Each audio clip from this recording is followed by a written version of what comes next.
Good afternoon, everyone, and welcome to our virtual Lunch and Learn event today. My name is Steve Cannon, and I'm your VP of Member Development. Before we introduce our speakers today, I would first like to thank our sponsor for the 2021 Lunch and Learn series, Carr, Riggs & Ingram. Carr, Riggs & Ingram is a family of CPAs and business advisors who value getting to know their clients professionally and personally. This knowledge helps them deliver on their passion of advising their clients through their most critical financial opportunities, challenges, and transitions in a tailored, customized fashion. Carr, Riggs & Ingrams guide their individual and business clients in managing taxes, planning estates, formulating wealth management strategies, and more. They also provide auditing and attestation, accounting, tax, forensic accounting, consulting, merger and acquisitions, and investment banking services to all businesses of all sizes. So thank you again, Carr, Riggs & Ingram, for being the sponsor of our Lunch and Learn series for these past 5 years. With the increase and necessity to conduct virtual meetings this past year, we were all forced to quickly adapt and learn new technologies. Microsoft Teams is one of the technology platforms we turn to. We are fortunate to have 2 cloud-based application experts with us today to share tips and applications we can use to help increase our productivity. Our first speaker is Calli, a 12-year veteran of Cox, where she serves as a Cox Business product manager of managed and cloud services. Calli is a graduate of Northwestern State University in Louisiana with a degree in business management and marketing. Calli was a lead ambassador for the Cox Business Southeast region in the Rapid Scale and Cox partnership and continues to support both channels.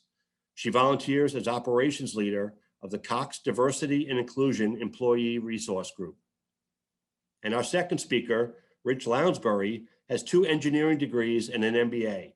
Rich has been working for the managed cloud providers, advising clients on cloud computing for the past 12 years. Prior to Cox Business Cloud Services, formerly Rapid Scale, Rich has had engineering and executive roles at companies such as IBM, AT&T, Siemens, and Nortel.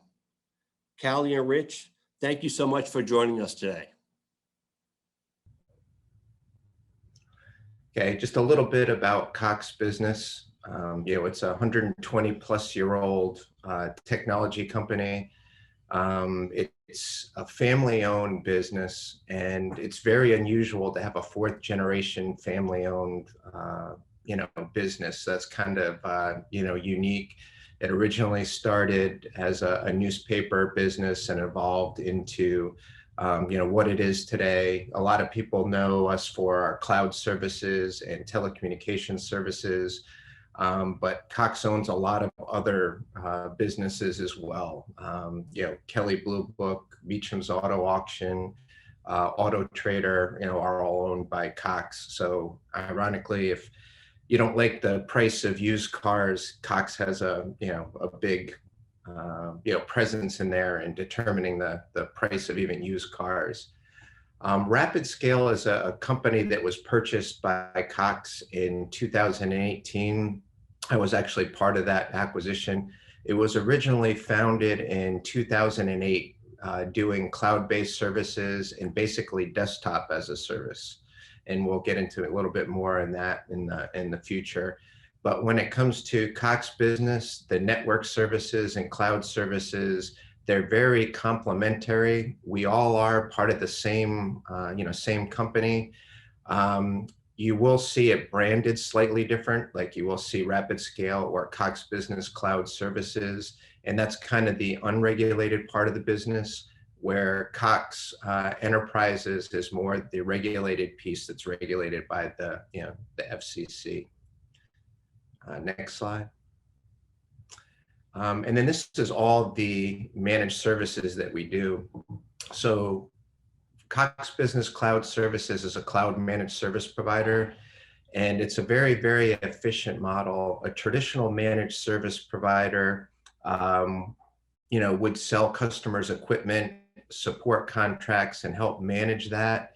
Kind of the newer model is to put things in the cloud, help people with migration strategies to the cloud, and then things that are already in the cloud platform, help them manage it once it's there.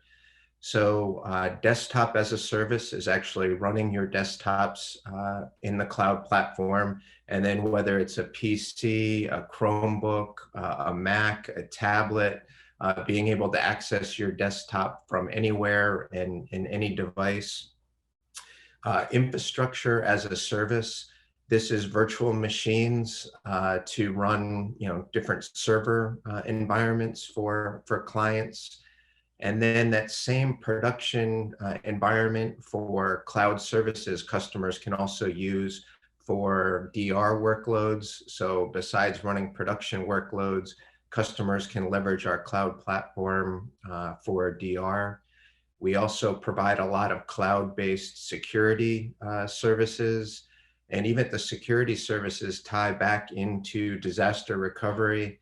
Over the past 5 years, the number one reason for our clients to declare a disaster, it isn't because of that hurricane, or an extended natural disaster. It's actually because of crypto locker and actually getting locked out of their data and needing us to recover that for them has actually been the number one reason that our customers have had to, declare.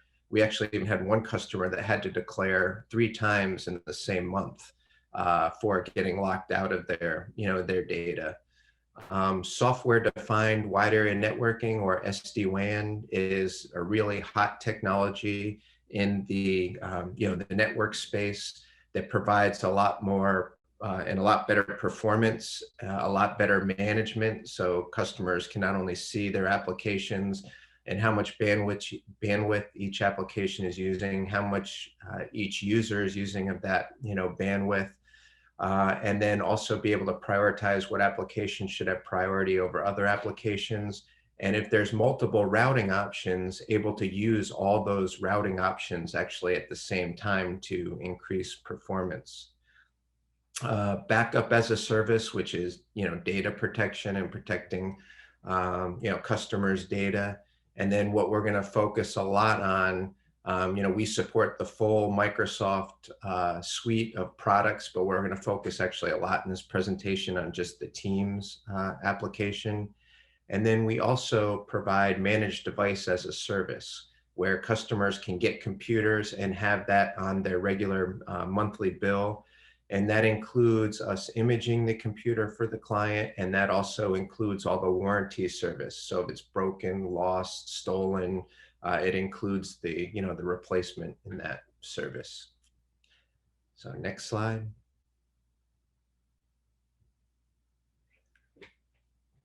Cool. And then with Teams, one of the power of Teams is you get to leverage the whole Microsoft ecosystem. So Teams can be, kind of the front end for, your calendar. So you don't even need to go into Outlook to view your calendar. Your status in Teams will be set based on your calendar and what's set in your calendar. The backend storage is a combination of OneDrive and SharePoint for the storage within Teams. So you're able to leverage the whole Microsoft ecosystems, kind of from that, that Teams interface. Next slide. Hey, Rich, so I'll take this one. I think we're going to do a live poll now. Okay, so it's popping up here on the screen. Just asking you guys, we want to get a good idea of what solutions you guys are using today for meetings and collaboration. So we'll take just a couple seconds and let you guys select that information. And this is kind of part of your test, I guess.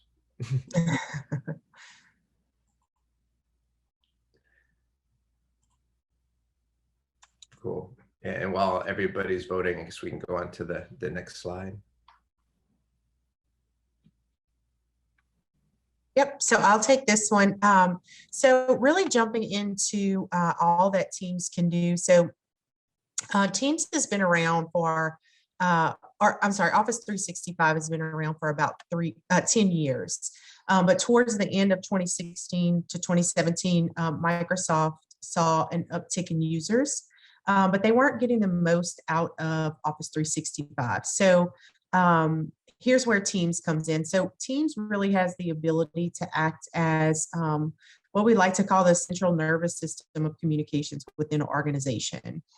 It really encourages natural flow of how people work and collaboration. So we were talking earlier on the call about post-COVID collaboration, and Teams does a really great job at allowing folks to still continue that peer-to-peer collaboration while being efficient and safe in their business.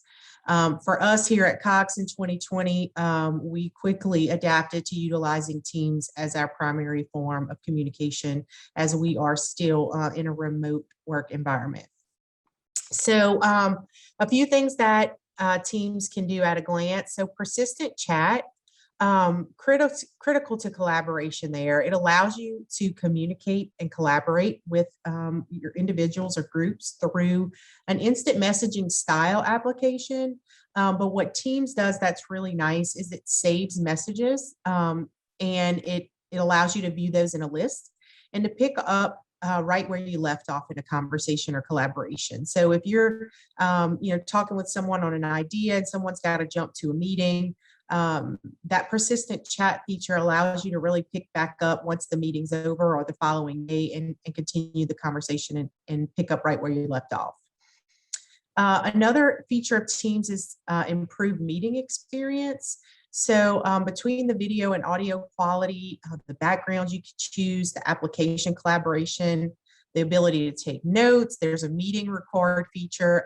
It really makes the meeting experience sometimes a lot more efficient and effective than it would be if you guys were just sitting in a conference room with a group of peers.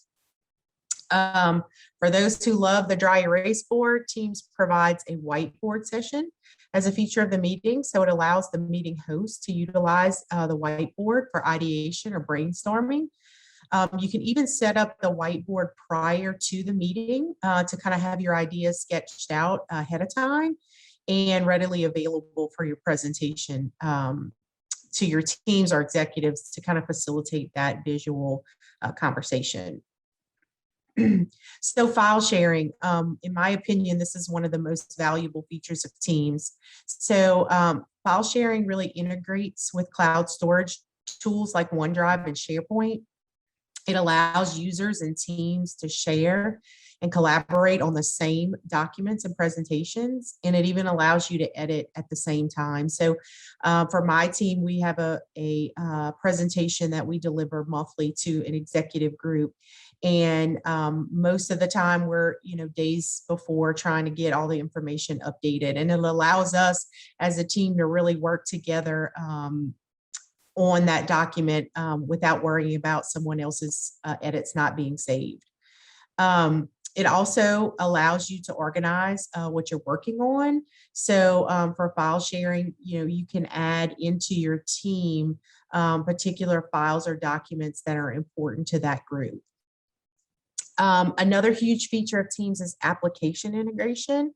So Teams currently integrates with over 3,500 applications today in and out of the Microsoft library of applications that can be integrated with just a click of the button. So Microsoft is also continuing to add applications, just enhancing the capability of the tool. Calendar integration is also done really well in Teams.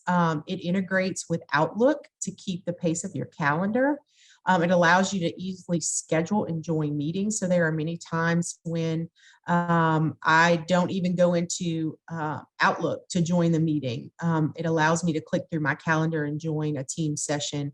It even alerts you when a meeting starts or when something's in progress. So it's really nice and convenient there. And then the last thing is the ease of automation. So let's say you want to create automation for your business. So a document or a form that's filled out by one department to another to alert that a task has been complete. So Teams can help you with form creation and automation and make that happen seamlessly. So that's just a high level. We'll dig in a little bit deeper on the features and what allows our users to have a most immersive experience when running their business. So next slide. So just a little about how Teams can enable you and your team to work from anywhere. So first, the meeting experience. Teams makes it effortless for users to connect to meetings from anywhere. So whether you're actually in the office, you're working from home, you're on the road, on the golf course, or for me in the carpool line, the user and other meeting participants have the same meeting experience with the ability to still collaborate effectively. The simple day-to-day work with applications and workflows. So it integrates tools like Salesforce or Microsoft Planner or even Starbucks, because there's an app for that too. And Teams does a really great job at integration and making that a part of your workflow. Another really exciting thing about Teams is from a well-being and productivity standpoint. So it can really provide incredible insights about your day, how you're using your time and your efficiency. So whether you're an employee or you manage employees or you're a business owner that is managing your organization, you can get some really great insights on how your team is doing and whether they are creating enough time to focus and get their work done. And we'll talk a little bit later on KPI reports and what those kind of look like. It also does a really great job at connecting people to drive culture change and communication. So for us at Cox, 2020 was a challenging year, but I do have to say that Teams really allowed us to stay connected. For me and the team that I'm on, we have employees across the Southeast in Louisiana, Florida, and Georgia. And I can really say in 2020, through Teams, it allowed me to connect more with my peers rather than picking up the phone. You know, we had video chats. We even host a virtual water cooler every morning to kind of catch up and see how everyone's doing and how they're making their way through this madness. So just really great collaboration and features that allow companies, especially like Cox, to really preserve that culture. Another key feature from a mobility standpoint is it allows us to manage and secure any device and any user from anywhere. So with the cybersecurity threats that are out there today, Teams packages that up and makes it really easy for you to secure your network and your data. It's all cloud-based. So if you lose a device or you're in a situation where you need to move devices, you can easily get employees up and running again as they were on that previous device. From an enterprise perspective, Teams enables a rich device experience for remote and on-site work scenarios. So it just makes it really easy to deploy information and workflows, and it makes sure users know that they're supported even virtually. Last but not least, the access to desktops and applications from any device.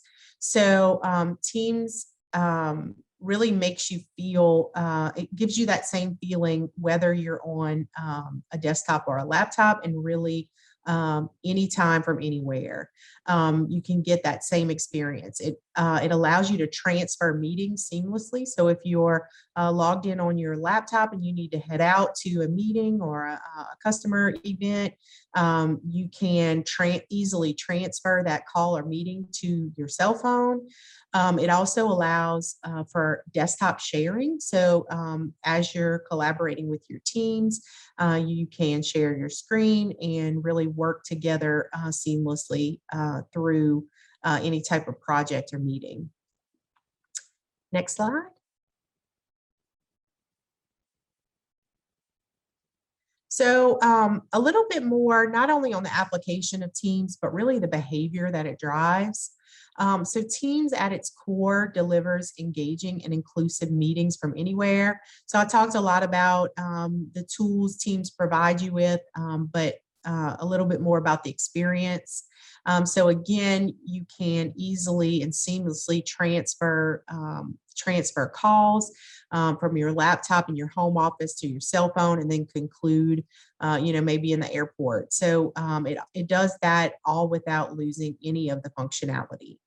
It also allows us to collaborate and stay focused before, during, and after a meeting. So I talked a little bit about immersive experience, but Teams also allows us to create a meeting experience that includes video chat and whiteboarding, which studies show that the Teams platform or the video chat and the availability to really stay immersive helps users to continue to stay focused during a meeting and not get meeting fatigue. It also allows us to attach files to a meeting and allow participants to view or collaborate. So even with the file share, once you are finished sharing your screen and working on a project, it allows you to attach that file to the particular meeting that you were working in for easy access. And then recordings, it allows meetings to be recorded so users can go back and review the content, make notes, and everything's really saved under one convenient thread. We talked a lot about on-site and remote working, but just reiterating that this is where Teams really shines, especially in a post or continued COVID environment.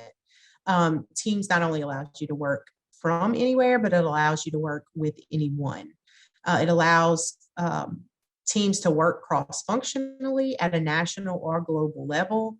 For example, I have peers across the country. I'm part of their local Teams groups. So I'm able to get ideas from them on refresher meetings and activities that they are offering to their teams in their local area. It allows me to do the same for my local teams in my group. Next slide.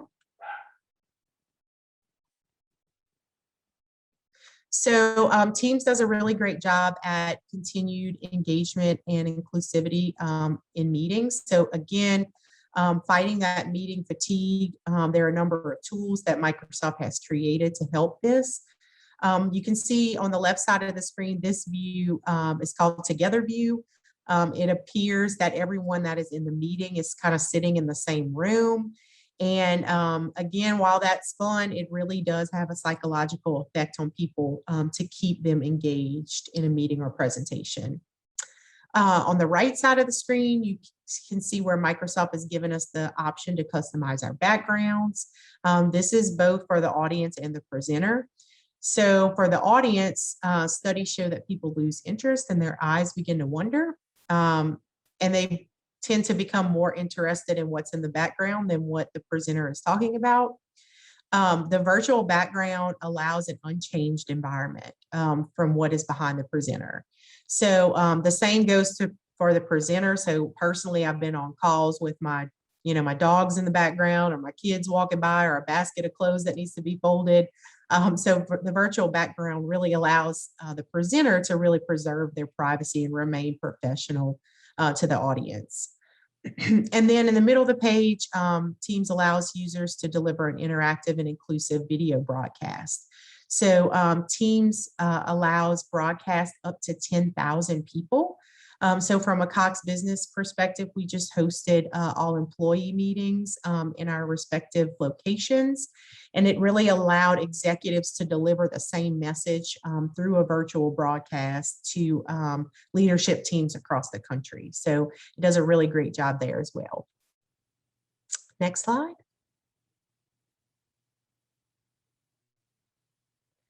So productivity, wanted to talk to you guys a little bit more about that. So at the core of everything Microsoft does, they want to ensure that Teams, or the central nervous system of your business, is providing you with solid productivity gains. So at the heart of that is applications. So first, we gain productivity through applications by consolidating work through Teams. As we talked about earlier, there are over 3,500 applications. And to add those applications to your Teams environment, you simply just look for the application, click add, and in minutes, it's fully functional through the application. So It can be added by one user for their personal Teams access, or it can be added as an entire organization through the admin portal by adding the application as a policy. So that would give everyone in your organization access to that application seamlessly. It does take a little bit longer to add it to the entire organization, but it's still a very, very easy process. And these applications show benefits of productivity. So studies show that organizations that add applications through Teams that are relevant to their business save their users between 65 and 108 hours of swivel chair into non-integrated applications. So it's a really massive return on your investment. The next thing is automated workflows using low or no code tools. So these tools are already a part of the Office 365 suite, and they're referred to as Power Tools. So it allows you to develop applications through the Power Tools environment that can lay into Microsoft Teams very easily. It allows your developers to decrease development time from 6 months to up to 1 week. So imagine, if you had to pay a developer to develop a application for you for 6 months, and now you are able to do that yourself in the matter of a week, and what type of cost and time savings your business could incur. And then last point is Microsoft studies are showing that 90% of organizations that are using applications integrated through Teams see productivity gains. So integrating those relevant tools and programs into Teams just allows efficiency and productivity. People are working smarter and not harder. So if we go to the next slide.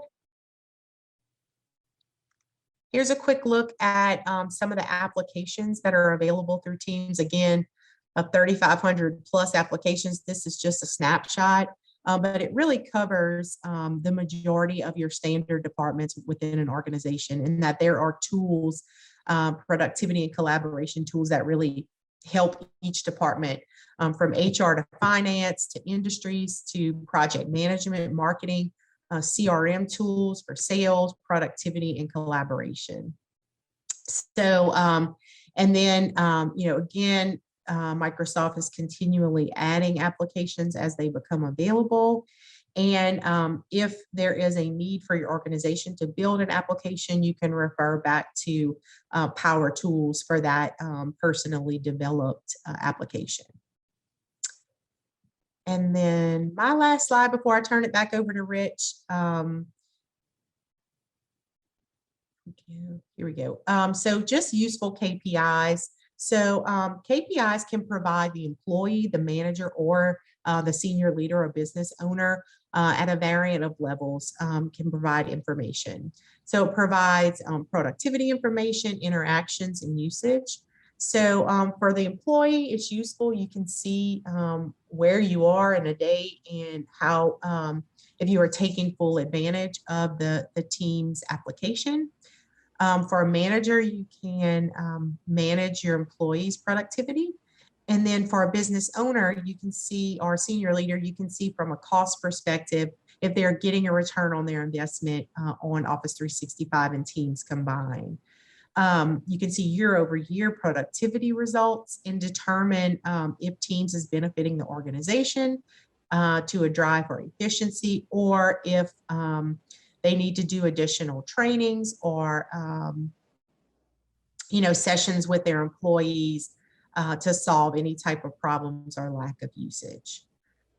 So I am going to turn it back over to Rich, who's going to show us a little bit more about the actual interface and what your employees will be able to do using Teams. Yeah, thank you, Calli. And there was a question that came in from Kevin Stratton on our desktop as a service.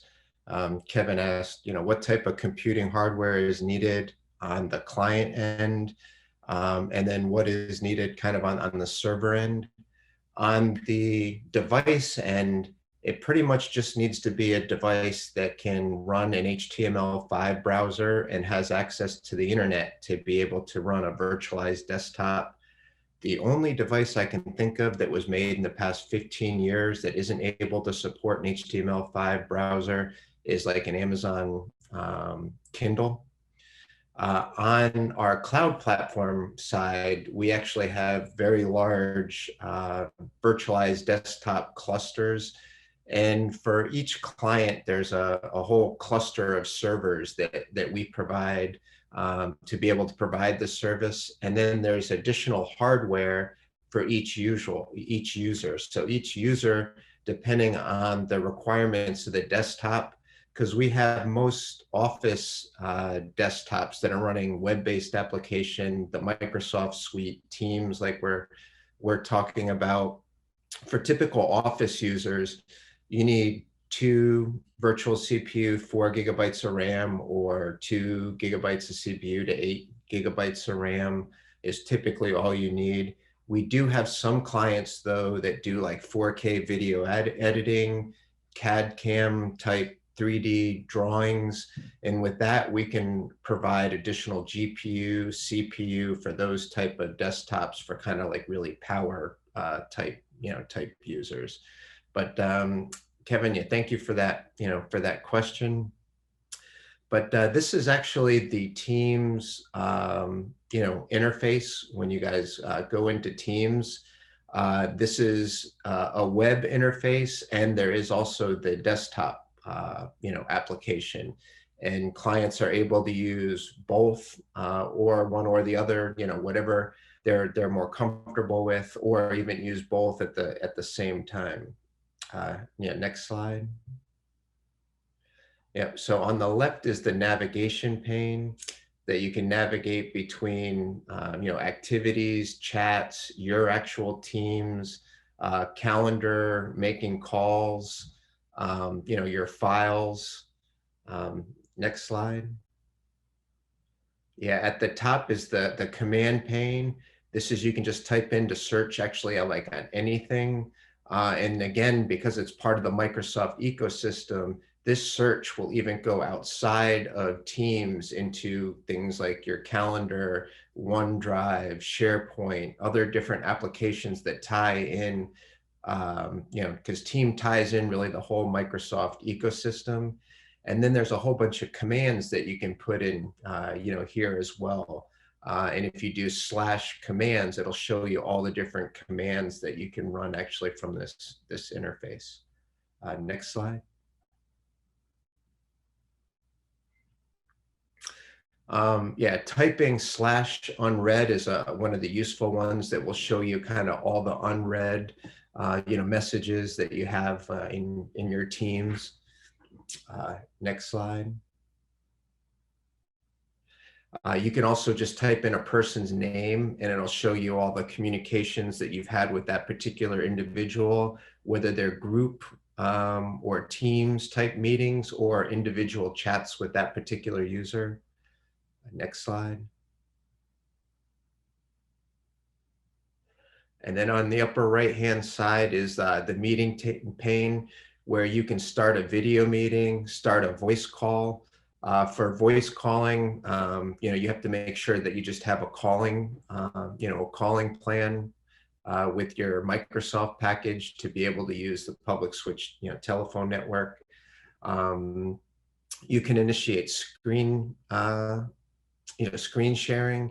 You can also add additional users to the conversation or chat, and you can also pop that out into a separate, window from this pane. Next message or next slide.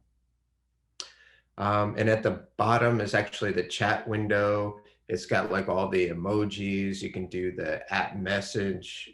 You can actually type in, different URLs, into the, the messenger.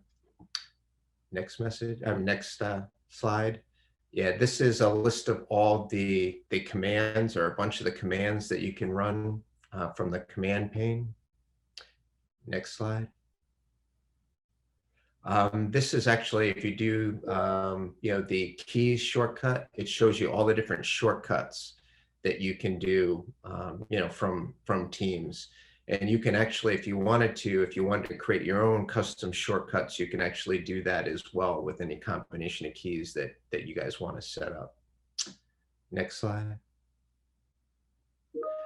Then of course you have teams, and think of a team as actually like your team. So that could be, a sales team. It could be the whole organization. It could be finance. And then in each team, you have channels, which kind of breaks down each team into smaller, user groups. And then it has the capability of the document sharing for the team or channel chats that make it very, very easy to work and collaborate together.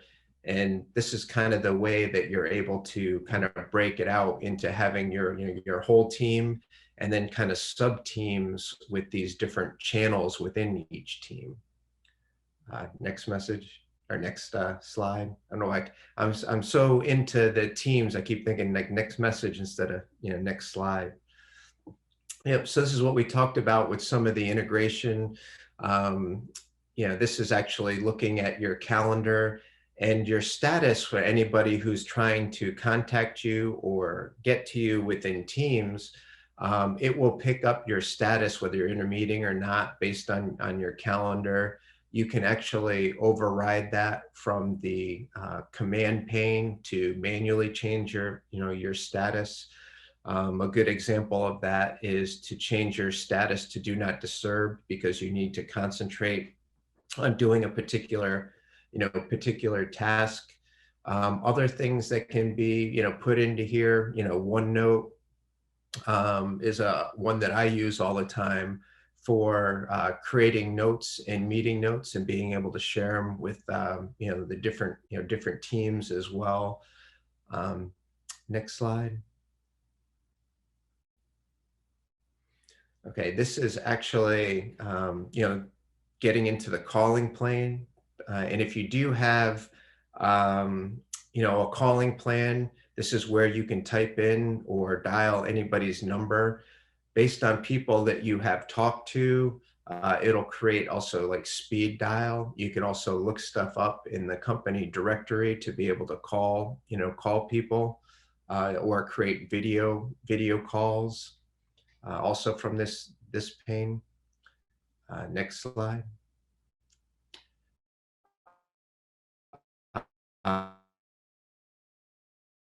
Most packaging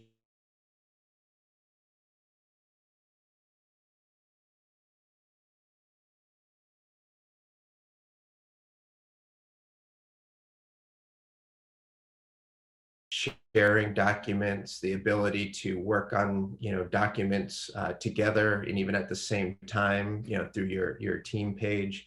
You are able to add additional storage like iCloud storage or Google storage or Dropbox or other storage platforms that can also be brought into the Teams platform.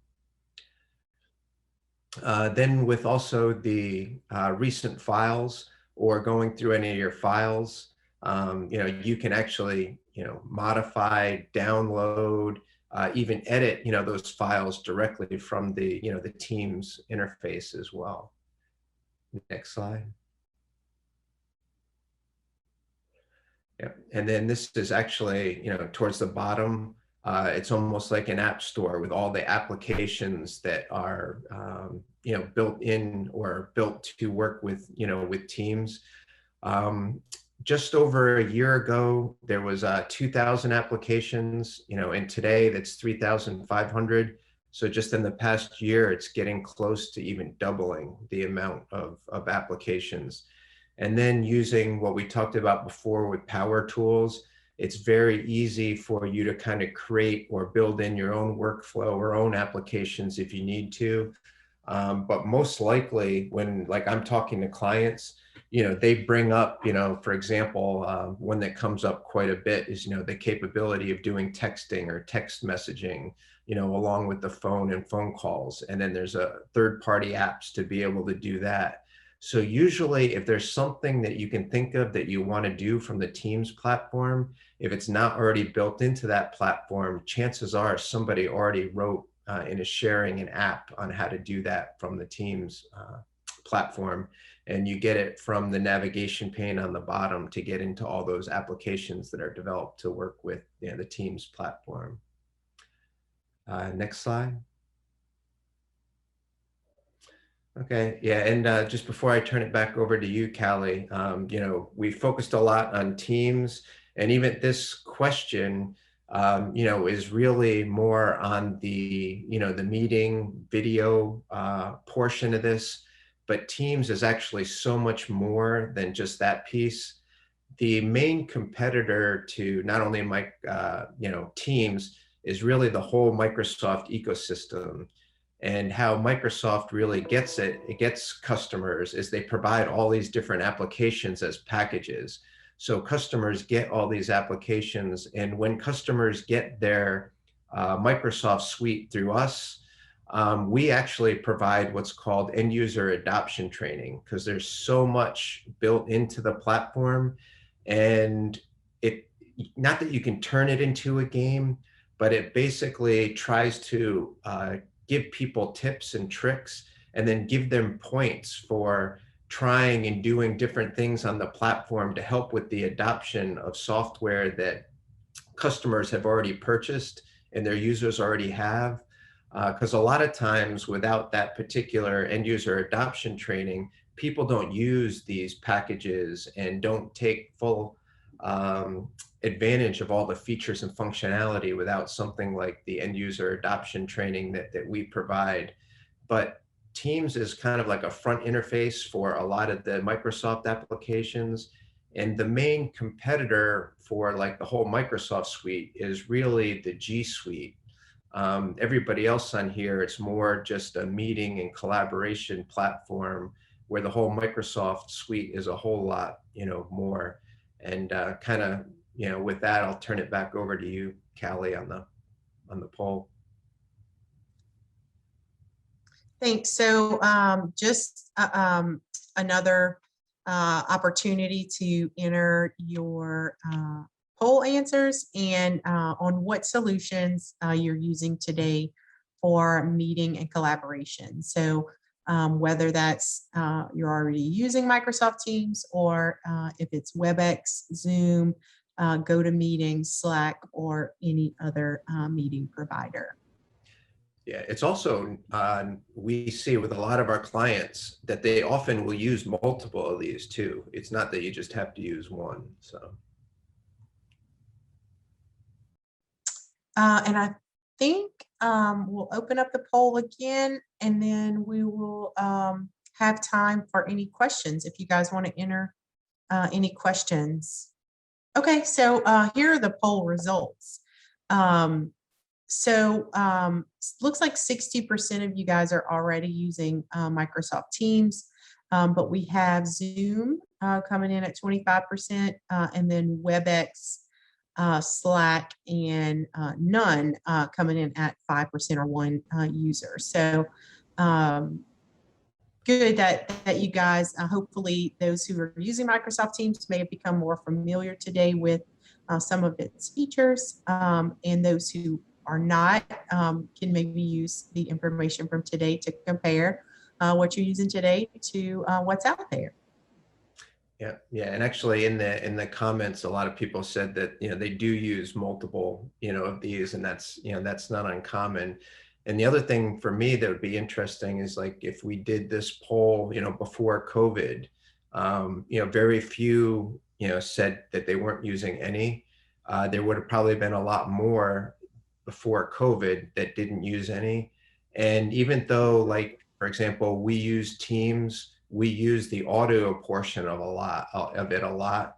And since COVID-19, it seems like everybody went from putting tape over their camera, or that little slider to make sure that their camera wasn't turned on, to everybody kind of really turning on the camera and really using it as it was intended, to really as a replacement for face-to-face meetings. So even after hopefully the whole COVID thing is over and we get back to to regular meetings, I think a lot of the changes in behavior and how we've used these platforms is going to stay that way, and we probably won't go back to putting like the tape over our cameras and actually wanting to see people and also taking full advantage of these type of platforms.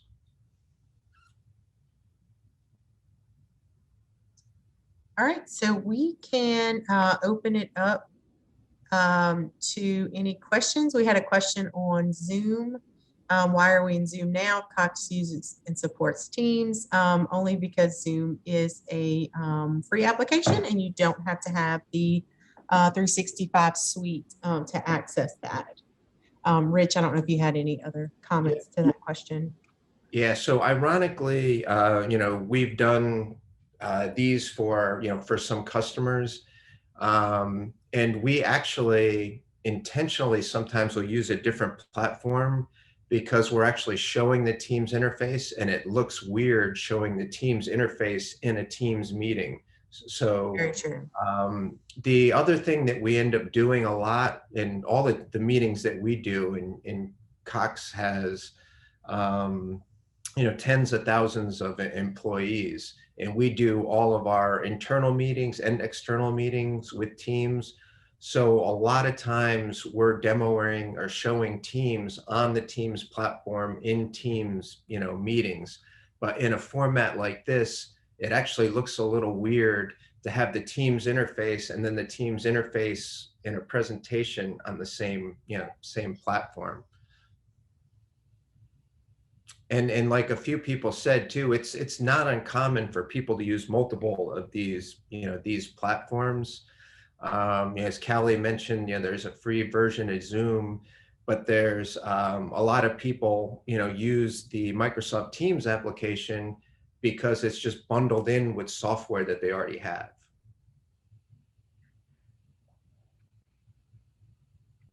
Okay, we had a question in the chat about Teams and it being too complicated versus Zoom being a little bit simpler and easy to use for now.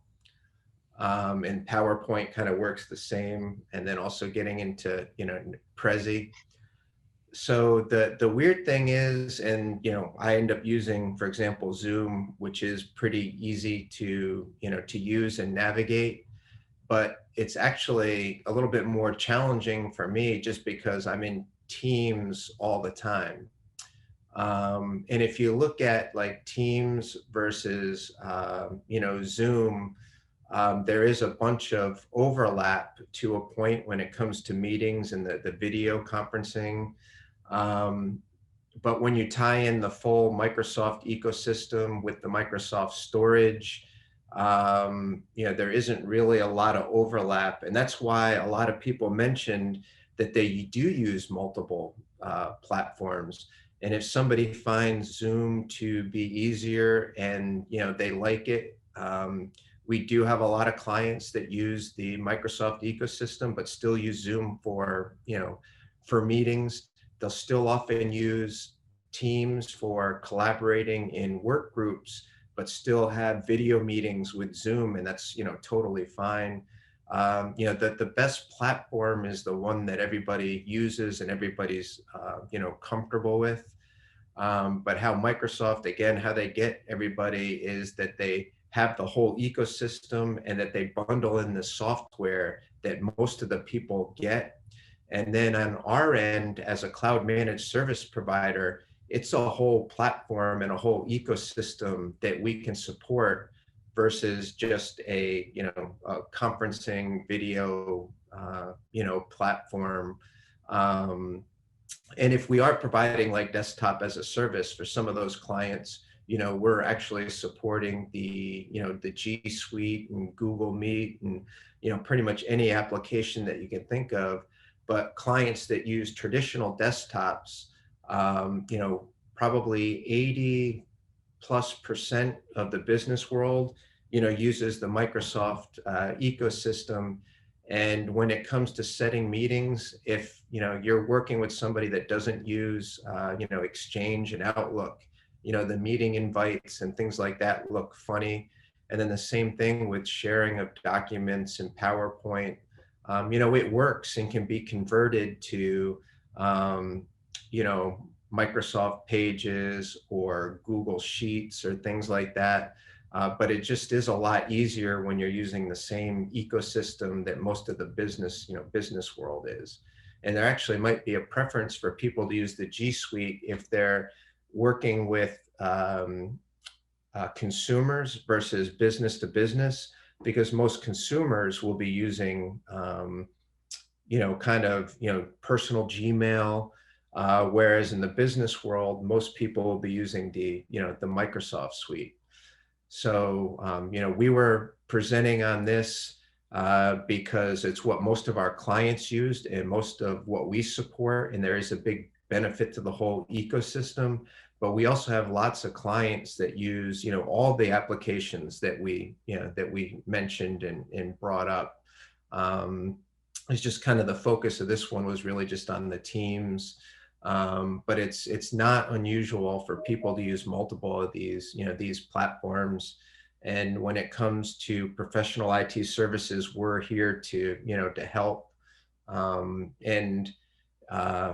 To me, it's a lot easier when the whole ecosystem comes together, and being able to use the whole Microsoft suite versus a little bit more of a standalone application like Zoom.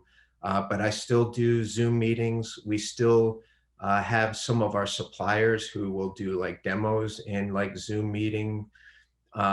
We do a lot of virtualized desktops with Citrix, and back then we used to do a lot of go-to meetings. We've also, before we made the whole switch over to the whole company using Teams, we used to use, WebEx for, a lot of meetings. So there is a lot of options out there, and, the one that people like and the one that people use is actually what's going to be the best. Because if people aren't on the platform or don't like it, they're not gonna use it.